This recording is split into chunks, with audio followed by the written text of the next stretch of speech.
Hey everybody, what's going on? Your host LovelyCheesePizza here. I know I have a piece of Kleenex in my ear and it looks ridiculous and my voice probably sounds like shit, because it does. But when you're sick like I am and have been for the last week, you'll do pretty much anything, and I have no shame. And welcome welcome to Let's Play the Mutant Virus on the NES, because I thought that was a hilariously appropriate title for what I'm going through right now. Also, in case you're wondering, what room am I in right now? You've never seen me in here before, I will tell you. I'm actually filming this from my fiance's kitchen.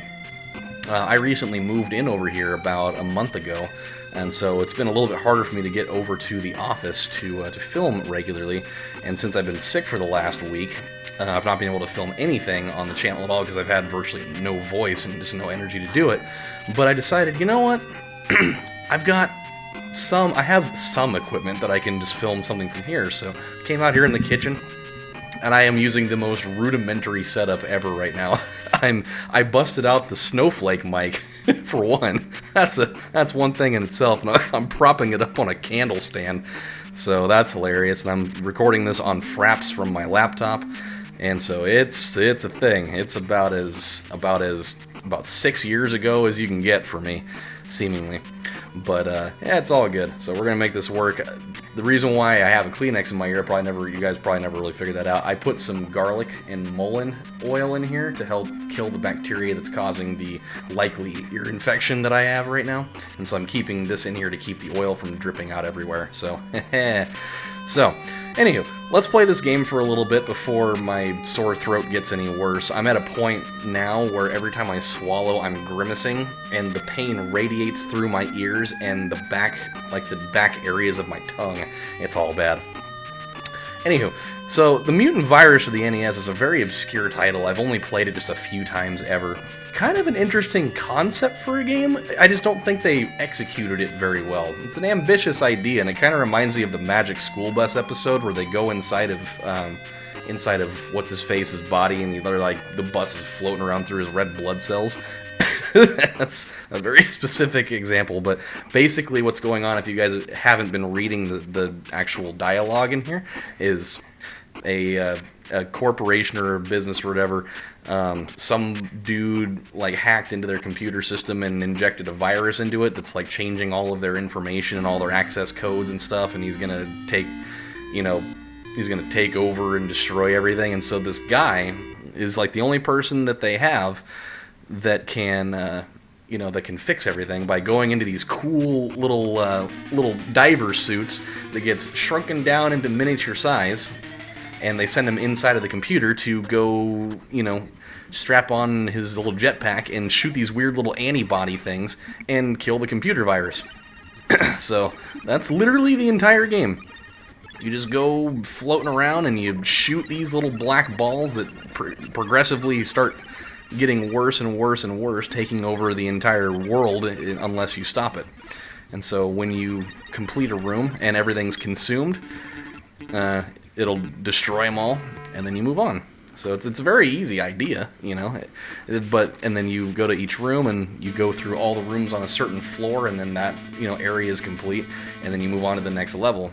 But the levels start getting harder where they'll have it's supposed to be the computer has like its own defense system, but because there's a virus in there, the defense system is now also fighting against you. So it'll start like shooting these like these weird giant things out of like a turret at you. So it kind of ramps up the difficulty a little bit, and the virus will be harder to contain and it spreads faster. So it's interesting. I've never beaten the game before. I've never even gotten close, as far as I understand. But yeah, we'll see. We'll see how we can do.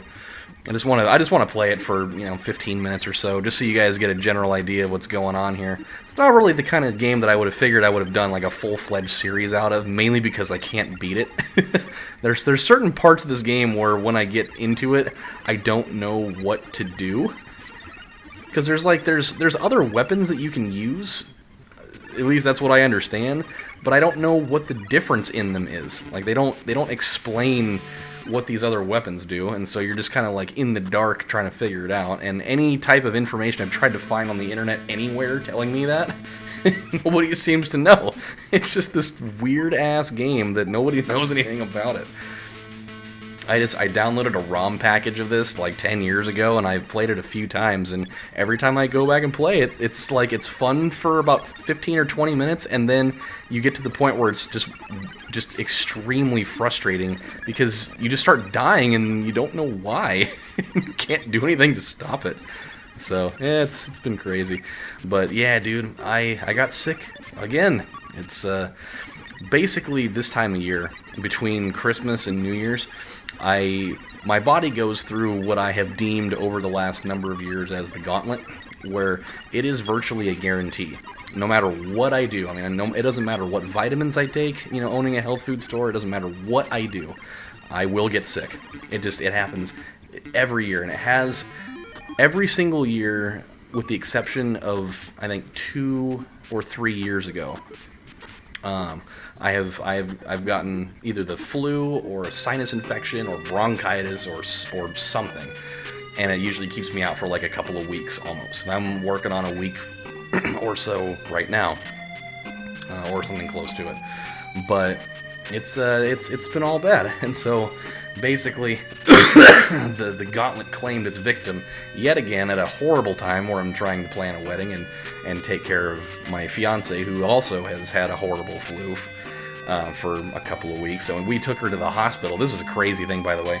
We took her to so she was having like sore throat where she had like laryngitis and couldn't talk, and she was like coughing so hard that she was like throwing up, and had like she was running like a 101 fever, but she felt like she was freezing. Like, I drug her in from a snowstorm, so we take her to the hospital because, you know, she's got a baby in there, and you know, you always want to take those things super seriously. We get her to the hospital, and we're there for 8 hours. I mean, between waiting and all the stuff. They do labs, they do throat cultures, all this stuff, because we thought maybe it's strep throat, maybe it's like influenza A, who knows what it could be. We're there for 8 hours, and the only thing we got out of that was they gave her some Tylenol, like an hour into it, and then they told her that there was nothing wrong with her. So we were at the hospital for 8 hours for literally nothing. And yet, here she is. There's nothing wrong with her, but she's been hacking her brains out for a couple of weeks now. It's freaking insanity. I don't understand it for the life of me. I don't know how they could have the audacity in telling her that there's nothing wrong with her when, I mean, just the fact that she's running a 101 fever and she's coughing herself into literal oblivion. I mean, that's got to be enough evidence for it to be something. But apparently not. So it's been quite the casserole of her taking care of me and me taking care of her. For her, it all started when we went and saw The Last Jedi, which, you know, in hindsight, looking back on that now, probably wasn't the best idea to go see that night. I mean, not because the movie was bad. The movie was friggin' amazing. Absolutely love that movie. I am not liking this, by the way. This is exactly what I was talking about. I don't know what to do here. I have numerous weapons, as you can see in that kind of like top right-ish corner of the HUD down there. And there's different things, but I don't know what they do. It doesn't seem like they do anything different when I select them. It's just the whole thing is ridiculous. So I'm just going to go to a different room. But anywho, after we got done with the movie, was when she officially got sick. You know, we got her home and she just started running a fever and she was coughing. Her throat was hurting so bad that she could hardly speak. Her fever was out of control. We couldn't seem to do anything to understand or contain what was going on. And so it came to be about 2:45 or 3 in the morning. I thought this was kind of a funny story, actually, because I've never had this happen before. At any point in my life ever. So it's like 2:45 in the morning, we're watching The Longest Yard. Yes, we're watching The Longest Yard, that experiment of a movie that is actually good. I just haven't seen it in like close to 10 years or whatever. But she's feeling like shit. I'm exhausted or whatever, and so I was like, you know, we gotta find something to get you feeling better because this is just not gonna fly. And so I was like, I'm gonna go to Walmart, I'm gonna go pick you up some Robitussin, see if that's gonna help at all with your symptoms. I'm gonna try to get you something for your sore throat. So I jump in the car and I go over to Walmart. And here's where it started. This is, I didn't really think about it much, but this sequence of events is literally the largest case ever of just a sheer coincidence that was just funny. So I pull into the parking lot at the same time that this other guy right next to me pulls into the parking lot. And you don't really think anything of that. It's just like, oh, well, I mean, people pull in next to each other all the time. We walk in at the exact same time. We both head to the same aisle at the same time. And I'm sitting here looking for my stuff. And I noticed that he's also kind of looking in the same area of this aisle. And I noticed that neither one of us are finding what we're looking for, because Robitussin apparently is like, trying to find the secret codes in the Da Vinci Code or something at Walmart. It just doesn't fucking happen. Okay, I'm getting destroyed right now, and there's nothing I can do about it. I still have no idea what weapon I should be using here. It makes no fucking sense. Oh, here we go. That seems to be doing something. Anywho, so we're both looking around. After a minute, I was like, are you looking for Robitussin by any chance? And he's like, yeah, actually. He's like, is that what you're looking for? I was like, yeah, but I don't really know if my fiance can actually have it or not because she's pregnant. He's like, oh, no, man. He's like, you totally can. I had my wife took it plenty of times while she was pregnant, and nothing bad happened to her. He's like, so you're good. I was like, all right, well, thanks. And so I eventually found it, and we both grabbed the same. We both ended up grabbing, the same exact one, because there's like 50 types of Robitussin. We both grabbed the same one, and then I noticed that he didn't leave yet. And I was like, well, what else are you looking for? I was like, you getting this for your wife? He's like, oh yeah. He's like, she's super sick too right now, huh? He's like, oh yeah, dude. He's like, she hasn't slept in like 2 days. And so he's like, where do you think they keep the chloroseptic lozenges here? I was like, dude, this guy is like in my head right now. We're looking for, what are the odds that we're both going to be at the same store at the same time, really, really super late at night, looking for the exact same things at the same time? What are the odds of that? And so, okay, yeah, let's go. Just go up this way. And so we end up both grabbing the exact same box of that, which there's a whole bunch of varieties of that too. It's just like, what are the fucking odds of this? We go and check out at 2 different checking counters, but we both got back to the parking lot and back into our cars at the same time, turned our cars on at the same time, and both looked over to each other and did like the kind of like half wave thing, and then we both started trying to pull out of our parking space at the same time. We both looked over at each other and just started laughing. It was actually kind of funny. It was such a weird case of just like pure happenstance that, that 2 people that have never met before end up going to the exact same place for the exact same reason at the exact same time and bought the exact same things from the exact same place, and then left said place at the exact same time. It was so weird. The entire way back home, I was just like, what the fuck just happened? Did like the planets align or something? It was so just fucking bizarre and weird. I was like, that is such a strange thing. I've been to plenty of places, and just never had anything even remotely close to that ever happen before. But, yeah, what are you going to do? While I've been super sick this entire week, I've had an opportunity of watching a lot of different movies, because that's the thing that you do when you're sick. And, I've actually had the opportunity of just, like, binge watching a number of things that I haven't seen in a really long time. I've been watching a lot of Disney movies. I watched The Fox and the Hound for the first time in about 20 years. And I remembered how much I really loved that movie. Totally forgot that Corey Feldman was in that, by the way. He plays the young version of I think he plays the young version of Copper, I think, or maybe it was the older one. I can't remember. But man, that movie is an absolute heart wrencher, man. When especially the scene where the old lady that's carrying after Todd the fox, when her and the old guy across the way are bickering, and he threatens to kill Todd, and she has to go take him out into the middle of the forest and abandon him out there. Always totally gets you right in the feel box. So, it was good. So that was a doozy. I watched I watched that. I watched Robin Hood, the animated Robin Hood, for the first time in a really long time, and that was super good. I finally got around to watching the movie. It came out like a year or so ago. It was Kubo and the Two Strings. It was actually, the entire movie was animated by just like a little small studio. It was like a small animation studio in Portland, Oregon, and it was like a pretty small team of people. I think it was only like 20 people animated the entire movie, and that was like apparently a really big deal, especially for Oregon. That's some big shit.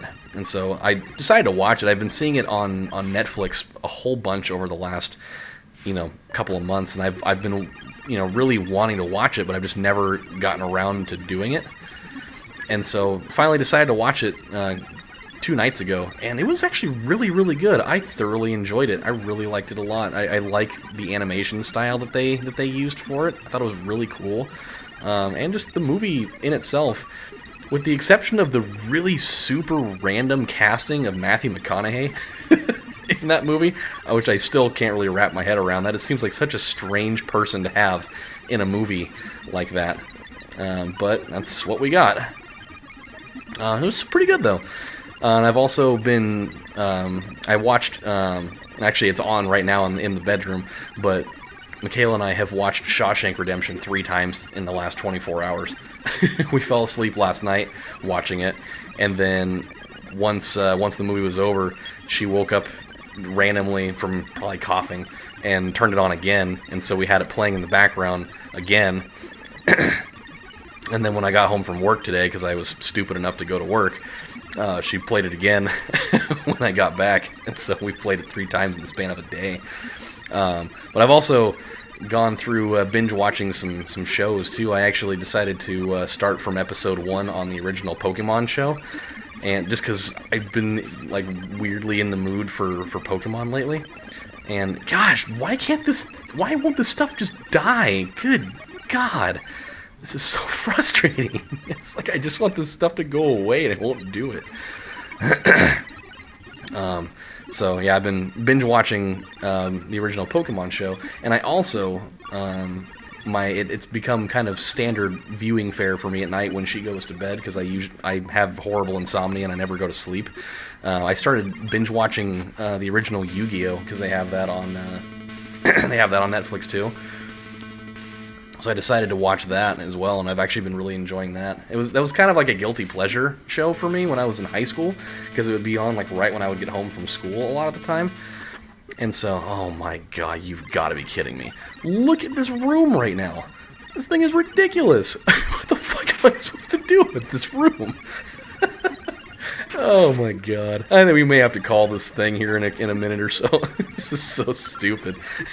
There's no way I'm going to be able to get out of it. I mean, these things, it's just going to devour me alive. And, I mean, I've been literally holding down the fire button this entire time. The entire time. I've never let go of it, virtually. And it doesn't matter what I do. There is no end to the chaos. I can change weapons. It doesn't do anything, seemingly. Except for maybe for a second right now. But yeah, it was a show that it was kind of a guilty pleasure show for me. It was like one of the first shows that was on when I'd get home from school when I was in high school, and that was when I was still pretty much an amateur in anime at that point. But I don't know, it kind of caught my eye for some reason. I mean, it's campy and it's kind of stupid, but I loved it, and so I decided to watch it from the very beginning, because I've never actually seen the entire show before. And so I was like, kind of want to go through that and just see if I still like it the same way I did back then. And actually, it's been fun. I've actually really enjoyed it. It's really kind of cool late night viewing fare. If I can clear one fucking room on this floor, I will call that a success. Especially considering I'm on my last life right now. Come on, don't take it from me. We're actually making progress here. I'm feeling good about our chances to actually do something. Come on. We're so close. Just die, you stupid-ass virus. You motherfucker, you. No, don't kill me. No! Damn it. We have been consumed by the virus, and we were so close to actually finishing up a fucking room on that floor. Oh, God. So, that's the mutant virus. That's a game that's very frustrating once you get to the second level. There's probably people that know exactly what to do, and that was probably the most frustrating thing for them to watch, but I have no idea what I'm doing, and I can't seem to find anything that tells me what the fuck to do. So, with that said, my friends, this was kind of a fun little experiment to do. I enjoyed it, at least. If you guys want me to play more of this, I'll be glad to do it. Maybe we'll all learn slowly how to play this fucking thing, but for now, until I learn otherwise, we're just gonna make this a little one and done episode, because I haven't done a lot of those lately. So, with that said, my friends, I just want to let you guys know I am still alive. I haven't filmed anything lately, and I do apologize for that. There's just been so much going on with planning the wedding and planning for the baby and being sick and just having all this stuff going on. I just don't have the time. But I'll keep filming as often as I can. When I can get over to the office and work on some Grand Theft Auto 5 and some Gran Turismo Sport and GT3, I'll certainly keep doing it. But for the time being, I'm glad I was able to jump on tonight in my frail condition and at least work on something for you. So until then, my friends, this is your host, LovelyCheesePizza, saying thank you guys for watching, and hopefully when I see you next time, I won't have pieces of Kleenex in my ear. So you guys take it easy, and I'll see you next time. Bye, everybody. Have a good one.